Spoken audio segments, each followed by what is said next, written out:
Hello, pessoal do oitavo ano. Seguinte-lhes, né? Estava eu pensando com meus botões o seguinte, certo? Para nós termos um melhor entendimento sobre o que está acontecendo neste momento aí, no século XVII, certo?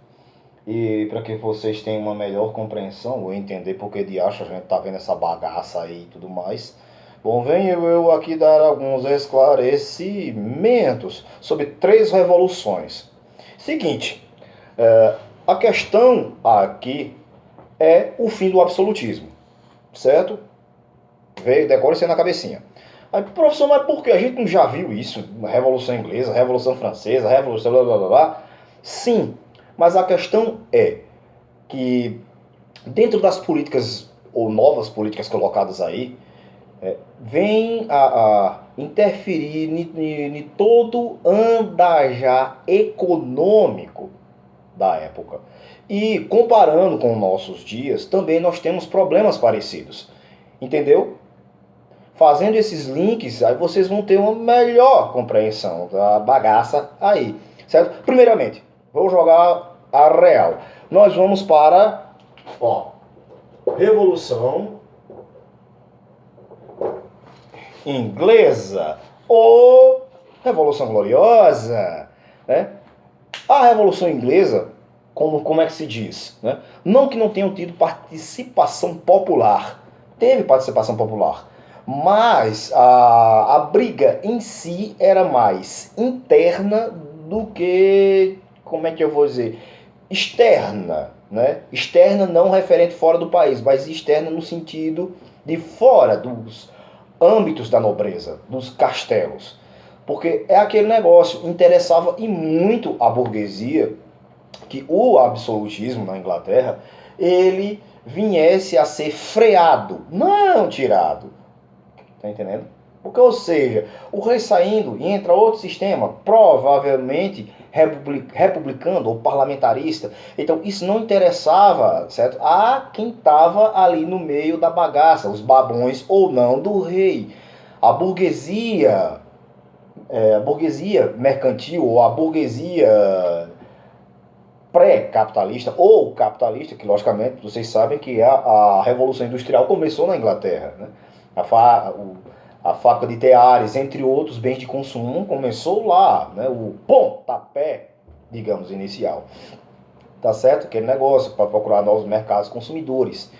Então, a gente vem ver que é aquele negócio, como eu sempre digo a vocês, e anota aí no caderninho, ou na parede, ou na porta, para que vocês não esqueçam, muitas das revoluções, elas são feitas pelo povo, e não para o povo. Tanto é, digamos, a Revolução Inglesa, quando ela, digamos, ela do troca-tapa, ela partiu para o lado mais político, mais diplomático, né? Aquele negócio, né? Sai rei, fica rei, o outro não era daqui, não era de lá, ponto, fica Guilherme de Orange, aquele negócio todo, né? Ó, tu fica aí, eu assumo, todo mundo fica de boa. Por isso o nome Revolução Gloriosa, porque ninguém morreu, né? Não teve grandes conflitos. Então você pode ver que a questão a pergunta é, onde ficou o povo? Certo? Como é que ficou os direitos do povo? Porque a priori aí era a burguesia, o povo que aguardasse lá o que é que eles iam fazer, iam continuar pagando altos impostos, logicamente com algumas diferenças, a partir de agora eles iam ser uma monarquia parlamentarista, assim como é hoje, mas logicamente, né, que teve suas leis, suas regras que priorizavam os direitos dos ingleses, certo? Aí por que eu estou falando da Revolução Inglesa? Porque a gente vai chegar, essas ideias vieram a mudar muita coisa, mundo afora, inclusive aqui na América Latina.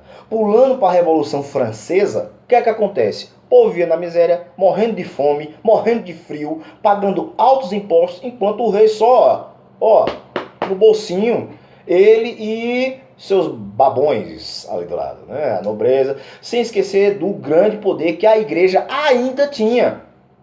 Então, ou seja, não era nada interessante, assim como na Inglaterra, para os burgueses ter um rei regrando, freando a economia e ditando com quem, ou para quem, ou como eles iam vender e comercializar. Tá certo? Então, não era interessante para tanto os burgueses dentro da França quanto fora da França, porque muita gente queria vender, muita gente queria comprar, assim como hoje em dia acontece no nosso mundo globalizado. As fronteiras, praticamente todas elas foram quebradas. Na época, que era digamos, praticamente uma regra, que era o protecionismo, hoje em dia, século XXI, é tido como malandragem, desrespeitoso, extremamente desrespeitoso. Você ser protecionista, porque aquele negócio, você está protegendo o seu, prejudicando o outro, enquanto os outros estão se abrindo, você está fechado. E também não é nada interessante para, no caso, o governo que está fechado por conta que aquele parceiro comercial que poderia fazer negócio com ele vai fazer negócio com outro. É muito rápido a economia hoje. Mas naquela época ainda existia esses entraves. Né? Tanto é que quando Napoleão, por exemplo, ele chegou a ser imperador da França, ele não decretou o bloqueio continental, ou seja, ninguém comprava nem vendia a Inglaterra e aquele negócio todo. Né? Tanto é que Portugal, os caboclos tiveram que correr para o Brasil, né? Porque ele invadiu lá, porque eles continuaram negociando com a Inglaterra. Então tinha dessas coisas naquela época. Né? E já que eu falo em Brasil, América Latina, ou seja, as pessoas praticamente, apesar de ter um rei lá, como a gente estudou, eles ainda não eram cidadãos, ainda não tinham uma constituição, ainda não tinham leis que resguardassem, protegessem os direitos deles. Então a luta aqui é para quê? Para uma maior participação na política, na governabilidade do país, tá certo? Do que, eu quero o rei fora. Sim, quem é que vai ficar no lugar? Vão ter leis que limitem o poder desse cara que vai ficar aí? Se entrar no sistema republicano, ou se for uma monarquia parlamentarista, quem é que vai ditar as regras? Como é que vai ficar a gente? Né? Os pequenos burgueses, por exemplo, né? Os grandes burgueses, na maioria das vezes, como estavam próximos ali ao rei, muitas vezes era mais interessante que só mudasse algumas coisas desde que eles continuassem com suas regalias. Estão me entendendo? Então daí entra novamente aquele negócio. Já na França teve participação popular, certo? Mas aquele negócio, burguês popular, burguês popular, burguês popular, pronto, os burgueses subiram, o povo ficou na mesma. Certo? Então, mas logicamente, né,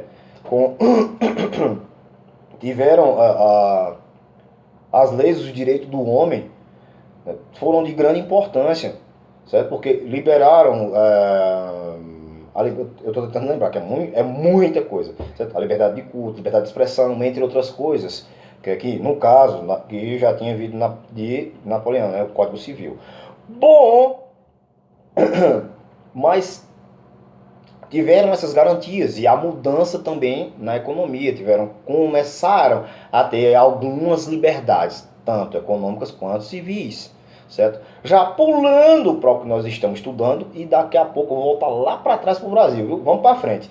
Na questão da independência dos Estados Unidos ou Revolução Americana, né? Daqui a pouco eu vou anotar aqui atrás para vocês verem, mas enfim, minha letra continua horrível. Na Revolução Americana, já o que é que acontece? Fazer um resumão. Todo mundo que era perseguido ou que não tinha dado certo para as bandas lá da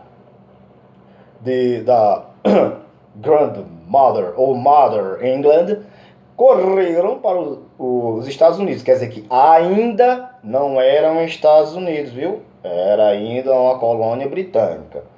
Beleza? Beleza. Só que é aquele negócio, né? Falando dessa questão, né, que Adam Smith defendia muito, a questão do liberalismo comercial, inclusive Voltaire defendia as questões também do direito e tudo mais, do direito do cidadão, certo? Poder se expressar, poder participar do caminhar da política do seu país, certo? Sem o rei, o rei está lá ditando as regras. Então, quando esse povo foi morar lá, esse povo começou a progredir, a crescer e tudo mais. Logicamente, eles queriam ir para a banda do oeste, mas a Inglaterra não deixou, porque lá tinha os índios, eles não queriam confusão com os índios. A princípio, tá certo? Inclusive, né, tem dois formatos de colonização nos Estados Unidos, né? Que tem a colonização de povoamento, que foi essa galera que foi para lá, e outros povos foram mandados para lá, para plantar, para progredir, para fazer aquele negócio andar. E em outras áreas dos Estados Unidos, né, tiveram a colonização de exploração, essa questão de ouro, mata, blá, blá, blá, blá. Mas a questão aqui, voltando, é a questão comercial e política. Então, quando tiveram todas aquelas leis intoleráveis, toda aquela lei do selo, lei do açúcar, impostos sobre impostos, por conta da guerra dos 7 anos, que estava em Inglaterra e França. Então, quando, vocês sabem, né? Se eu não disse, vou dizer agora, muitas vezes quem ganha é quem acaba perdendo. Então, a Inglaterra gastou muito dinheirinho nessa guerra, certo? Tudo bem que ela pegou a Índia e o Canadá, né, da França. Mas é aquela questão, guerra custa dinheiro. Então, os impostos do pessoal lá no futuro Estados Unidos aumentaram pra caramba. Então aquilo era intolerável. Fora os impostos que você já pagava, você ia pagar mais impostos, fora as regras impostas a eles. Então, ou seja, tanto a liberdade comercial quanto a civil estavam em risco. Por isso que teve o Congresso da Filadélfia, que eles mandaram uma carta reclamando de tudo que estava sendo feito lá. E o governo disse, tô nem aí, estão reclamando, peraí, vou mandar mais soldado para lá. Reclamou, fez zoado, olha. Então, tanto é que teve o segundo congresso. E no segundo congresso, eles declararam a independência. E quem, lógico, reconheceu primeiro a independência dos Estados Unidos foi a França. A França que ajudou ele na madeirada contra a Inglaterra. Inclusive, já que eu falei, perdão, eu esqueci, que eu tinha falado sobre a questão do direito comercial e civil, eles tinham a forma de triângulo comercial. Então, o que é que acontece? Não, comércio triangular. Então, o que acontece, né? Um pegava sua grana, comprava aqui, que comprava mais coisas aqui, e depois vinha vender aqui. Então, as coisas estavam começando a andar na colônia. Então, por isso, a Inglaterra cresceu na colônia. Então, daí é que aconteceram esses conflitos. Por exemplo, hoje em dia, no nosso país, ou mundialmente falando, acontecem muitos conflitos políticos. Por conta que envolve muito dinheiro e envolve muito poder. Então, muitas vezes, a exigência, ou mesmo o embate entre os partidos, muitas vezes mais entravam o país do que botam ele para frente. Assim como antes, como a gente está estudando. Certo? Por conta que, muitas vezes, você quer que um sistema saia e que o outro entre. Mas é o seguinte, como é que esse aqui vai administrar a tua vida, a política, as finanças? E principalmente, como é que se diz? Essa liberdade comercial. Então, muitas vezes o povo mais sai prejudicado do que muitas vezes ganhando. Então, na questão das 3 colônias também tem a questão federalista. Ou seja, certo? Cada estado ia ter sua autonomia. O governo agora ia ser republicano. Os Estados Unidos iam entrar num sistema presidencialista, o que deixou a Europa com os cabelos arrepiados. Porque essas ideias, tanto da Revolução Francesa quanto da americana, se espalharam mundo afora. Inclusive, estouraram várias revoltas, rebeliões ou revoluções mundo afora, com os ideais iluministas e republicanos dos Estados Unidos. Por exemplo, daqui a pouco a gente vai estudar. Por exemplo, a Revolução do Haiti. Por exemplo, ao contrário de outras, teve a grande participação popular em massa com os ideais iluministas de mais liberdade, mais participação, liberalismo econômico, entre outras coisas. E isso, inclusive, deixou o pessoal aqui, os portugueses, de cabelo em pé. E, rapaz, olha o que está acontecendo ali, ué. Ixi, o negócio vai ser difícil, hein? Vamos controlar as coisas aqui. Inclusive, muitas das revoltas que inclusive aconteceram aqui no Brasil, elas tinham cunho francês e cunho americano. Tanto é que no Brasil não tinha uma ideia de um todo. Muitas vezes algumas revoltas aqui, Revolução Pernambucana, Revolução Balaiada, Revolução... E agora eu vou... não, sabe nada, entre outras, inclusive a revolta dos farrapos no Rio Grande do Sul, elas eram separatistas, certo? Porque cada uma tinha, digamos, seu plano de governo administrativo. Então, na América do Sul ou América Latina, essas ideias vieram com muita força, assustando muitos nobres aqui e reis, por conta que aquele negócio, eles não queriam sair do posto onde estavam, e nem alguns burgueses que apoiavam o governo. Outros queriam que os caras danassem para os quintos dos infas, mas outros não queriam perder a bocada. Então, como é que eu vou dizer? Esse conflito entre o republicanismo, certo? E o monarquismo é o que regia, né, as regras político-econômicas sociais na época. Se bem que o povo continuava pagando imposto sem participar, certo? As coisas vieram mudar depois dessas revoluções, certo? Por conta que o que o governo determina aqui vai afetar a sua vida direta ou indiretamente. É isso que eu quero que vocês entendam, certo? A sua questão econômica, social e seus direitos civis, principalmente seu direito de ir e vir, né? Que é uma coisa que, inclusive, hoje em dia é até assustadora. No mundo inteiro, essa questão da liberdade de expressão, ela está sendo monitorada e algumas vezes até mesmo perseguida.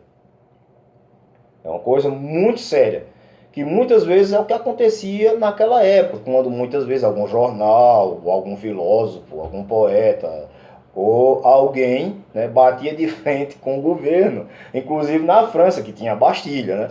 Muitas vezes quem era contra o governo ia para lá levar uma sessão de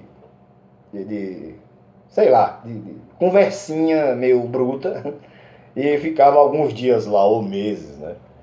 Ou na Inglaterra, você podia perder a cabeça, no caso, né? Se você fosse um nobre, pagava uma graninha e ó, escapava, passava um tempo, sei lá, Dinamarca, Holanda, Suíça, algum país, e depois voltava quando as coisas estivessem mais frias. Mas quem era mais humilde, ó, game over. Assim como, recentemente, nós tivemos o dia de Tiradentes, né? Ele foi um desses, né? Quem pôde correr, né? Ou se exilar, ou foi exilado, beleza. Quem não pôde, ó, foi o caso dele. Então, essas observações, digamos, eu achei pertinente fazer para vocês, para que a gente tenha uma melhor compreensão do que é que estava mudando. A gente entrando agora no capitalismo, né, as políticas administrativas mudando, né, com o fim do absolutismo, a entrada do republicanismo e as ideias que vieram, né, no caso do agora, né, que depois passou a ser Estados Confederados e depois Estados Unidos da América, certo? Não só ele, mas a Revolução Americana e a Revolução Francesa. E, logicamente, sem esquecer da inglesa, certo, pessoal? Fazendo esses links, né, com o ontem e o hoje, fica mais fácil da gente compreender o assunto, tá certo? Resolver aqueles o porquê, o pra quê e o pra quem, tá bom? Beleza? Espero que tenha dado uma luz. Mas antes, certo? Não, a gente não pode esquecer dos Direitos Cidadãos do Homem lá da França e da Bill of Rights, certo? As emendas da Constituição Americana que reforçavam e davam os direitos aos civis americanos, né? E na França também. Logicamente que na Inglaterra também teve, tá certo? É inegável isso. E já no nosso caso, teve muita confusão até a Constituição ficar pronta, né? Fecha a Constituinte, abre a Constituinte, Dom Pedro vai e outorga, ou seja, quem manda sou eu, e faz a Constituição dele, aí depois muda a Constituição, ele foi embora, e daqui a pouco a gente entra no segundo reinado, e enfim, é complicado os trâmites da política, essa passagem de um sistema para o outro, né? Daí a minha preocupação em explicar isso para vocês, né? Quem é que vai ficar, como vai mandar em quem é que vai ganhar o quê com isso. E geralmente, muitas vezes, o povo fica na mesma ou na interdependência, certo? Espero que tenha dado uma luz, esclarecido alguma coisa e até mais. Abraço. Daqui a pouco tem mais. Até tchau.